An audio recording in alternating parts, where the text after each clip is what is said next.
Impilo ayinamngane, ayinasisi, ayinabhuti. Futhi-ke ide ngisho luvelo. Kuyavela kulaba evilaphelayo kanzi yona ayikhethi ibala lemuntu. Kuya ngayo ukuthi utshele ukuthini ngayo. Fani ngami. Ngikhule ngendlela konke lebe ngikufuna ngithola konke lengikufunayo ngesikhathi sami. Sekungami nyalo.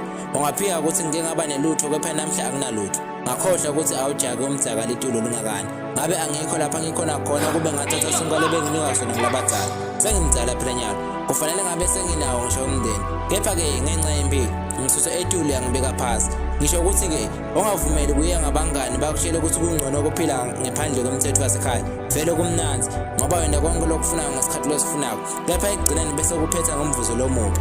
Utawube sewuthi bakuloyile kanti nguwe you're not loyal to your parent trying to impress your friend while you put yourself in danger. Lalela la. Nawufuna ukuvala nempilo kufuna ufunze kuyincenga ngoba impilo iyancenga. Awuvele nje uphumelele ungakasebenzi lutho. Usobhalile inkondlo nguye Junior the Poet in the name of God is life.